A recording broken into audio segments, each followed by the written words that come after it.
Good evening and welcome to the first episode of Etown News this fall. I'm Molly Finkin. And I'm Katie Hartman. Remodeled buildings, the new Etown app, and more coming up after this. Elizabethtown College has their own student-run radio station here in Steinman. Students in any year can join to be a DJ and there's no prior experience needed. We have many great DJs for this semester. To listen to our DJs, tune in on the radio or use the TuneIn app to listen to WWEC 88.3, The Sound of Elizabethtown.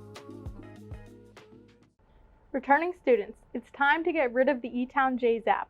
The college made some changes over the summer, starting with moving to an all-new platform. Etown Involve is making it easier than ever to find campus events, connect with clubs and organizations, and use important campus resources.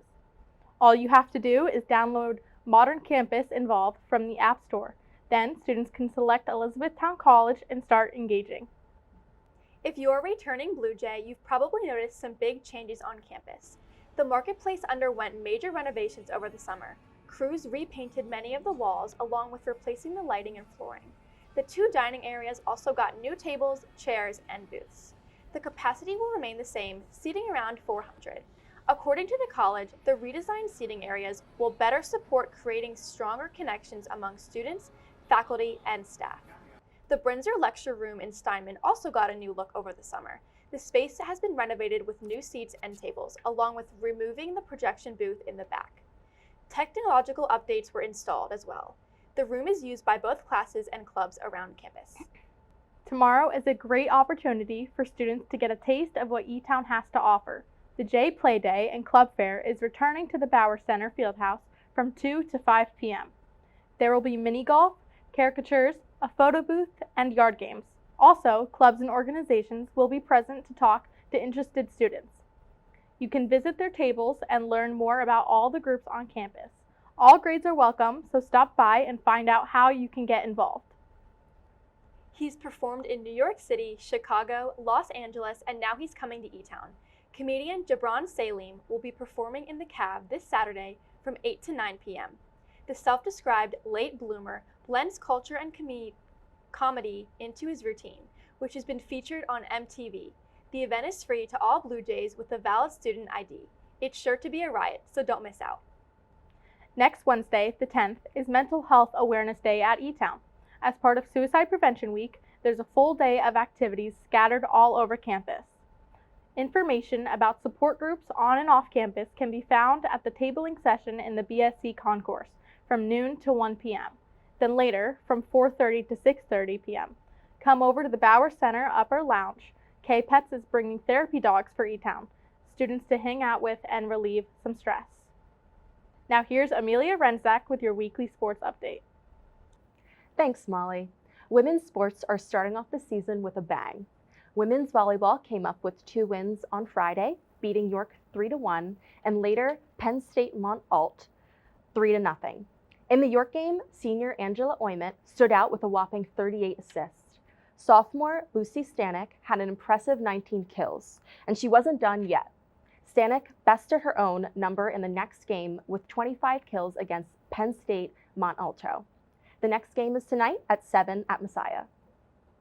Women's soccer also took home a win Friday evening against Muhlenberg. The Blue Jays scored 3 and allowed only 1 against. Senior Skylar Mumford supplied 2 of the Etown's goals, while the other was delivered by senior Ashley Rosati. Sophomore goalie Ella Smith prevented 5 Muhlenberg goals. Come cheer them on next game against Lebanon Valley this Saturday at 1 p.m. at home. After a close game, Etown field hockey lost against Lebanon Valley Friday night. Both teams scored 1 in the first period and maintained this score until period 4. With just under 7 minutes left in the game, Lebanon Valley scored again, making the final score 2-1. In a bit of good news, junior goalkeeper Lily de Blasio had an impressive 7 saves for the Jays. The team's next game is Wednesday at home against Franklin and Marshall. Men's soccer also posted a loss on Saturday against the Ithaca Bombers. The Blue Jays kept it close, but after an Ithaca goal in each period, the Jays were still unable to score. Wish the team better luck at their next game on Saturday evening at Immaculata. Both men's and women's cross country kicked off on Friday.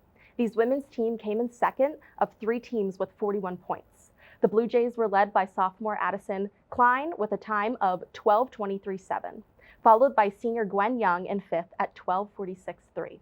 Freshman Julia Benazzi in 8th place, junior Kelly Fitzgerald, with graduate student Billy Joe Bollinger at 14th. Men's cross country did much better, with all 5 runners finishing in the top 10 to score first place for the Blue Jays. They scored a meet low of 26 points, with junior Will Angus taking home first place with a time of 9:57.9. He was closely followed by junior Derek Kendig at 9:59.8. Freshman Michael Beach took 6th in the first collegiate race. Senior Marty Ratchford finished in 7th, and junior Carson Brooks in 10th. Both men's and women's soccer cross country have their next meets at Shippensburg tomorrow. In professional sports, the NFL season is set to begin tonight with reigning Super Bowl champions, the Philadelphia Eagles, hosting their Dallas Cowboys. There are some new rules being implemented this season, including the dynamic kickoff, which was tested in the 2024 season. The goal of this is to place coverage players and blockers closer together, reducing the risk of injury. There's less than a month to go in regular season Major League Baseball. The Wild Card Series begins at the end of the month, September 30th. Currently, the Philadelphia Phillies and Detroit Tigers lead their divisions by healthy margins with a very good chance of making the playoffs. The American League East and National League West are a bit more of a toss-up, especially between the Yankees and Red Sox, who are tied for the A-least wildcard spot. That's all for sports this week. Now here's Jaime Gallick with your weekly weather report. Thanks, Amelia. Temperatures are beginning to cool down as we approach the start of fall. Friday looks like it will be the last day in the 80s for a while, with a high of 84 and a low of 63. There's a chance of afternoon showers on Saturday, with highs of 77 and lows of 55. The NFL season kicks off on Sunday with beautiful weather, sunny skies and a high of 74. We'll see temperatures dip into the 40s on Monday, hit a low of 49, before reaching 73 during the day. The cool temperatures are sticking around as both Tuesday and Wednesday have highs of 75 and lows of 50.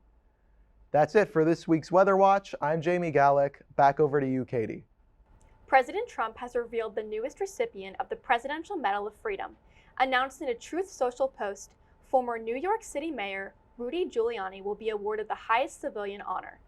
Giuliani served as a New York City's mayor from 1994 to 2001. He was praised for his response during 9/11 and earned the nickname America's Mayor.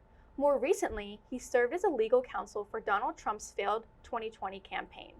The announcement comes just days after Giuliani was hospitalized following a car accident.